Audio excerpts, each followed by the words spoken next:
This video is aimed at parents whose young children have just started violin, but it will be useful information for all beginners. We'll start with getting the violin out. I have two violins to show you, as there's a number of different ways that your violin might show up and the case might be configured. The first thing you need to do is work out the top and the bottom of your case so that you're lying it the right way down. Some violin cases have feet, which make it obvious that that's the bottom, and this one has a curved top. This one doesn't have feet, so how can you tell? Well, this one has a pocket on top, and you wouldn't be able to access that if you put it down the other way up.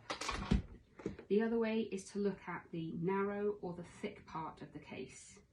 The narrow part is the lid, and the thicker part is the bottom.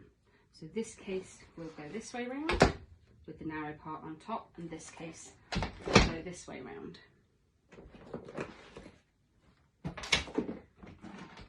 If your child's violin has straps, that can make it a little more unsteady, but that is always the bottom side of the case. The cases are usually secured with zips. In this case, there is a Velcro flap and a catch, and the zips come to the middle. You need to get them all the way down past the back corners so that the lid will open, like this. On this case, there is still a Velcro flap, but there's no catch in the middle, and that means the two zips can travel all the way round. So make sure you've just taken one of them and unzip it all the way around.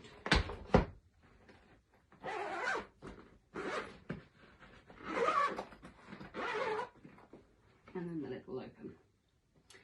Some cases, the lid is heavy, and what you'll find is it wants to rock the whole case over. There's not much you can do about that, I'm afraid. It's usually sometimes the cheaper cases that are like that.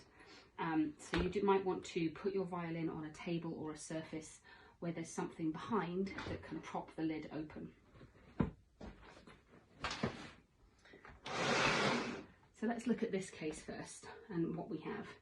This is simply a protective cloth, slightly padded, satin on one side and a fuzzy fabric on the other, and it just helps protect the violin in the case from any of the other components. So you put that to one side when you're getting it out. Then you have the violin, usually held in place by a Velcro strap, a pocket for storing various items. I have a separate video about shoulder rests. And then you have space for the bows. Again, I have a separate video about that. So to get the violin out, you need to undo the Velcro strap, hold the violin by the neck, and that's a nice safe place to hold it.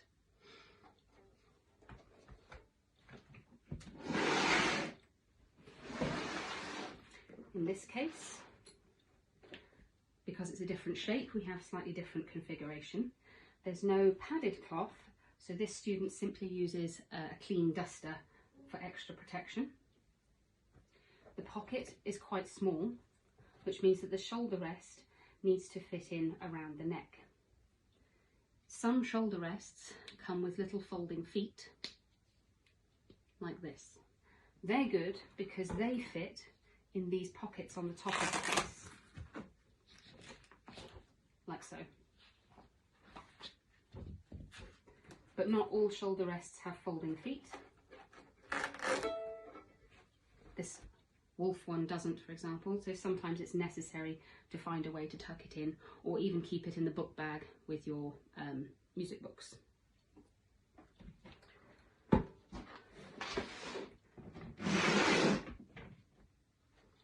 So let's talk a little bit about the anatomy of the violin. Starting at the top, this is the scroll. These are the pegs. To start with, don't try moving these at all. Allow your teacher to tune the violin. They can be very temperamental. If you're familiar with guitar, you might think that you could have a go at these, but they're quite different. On a guitar, you have a machine head and two little interacting gears.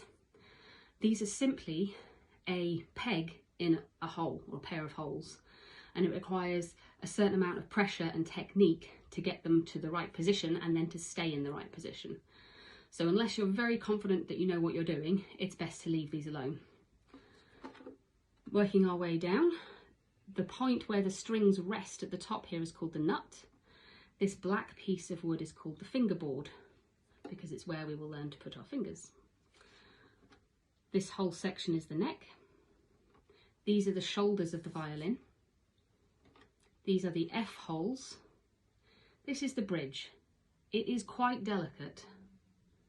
Please don't ever hold the violin by the strings or be grabbing it around any of this area. Holding by the shoulders, or possibly the bottom of a shoulder, or by the neck is the safest way to hold it. Continuing down, we have a tailpiece, a chin rest, which is attached around the bottom of the violin.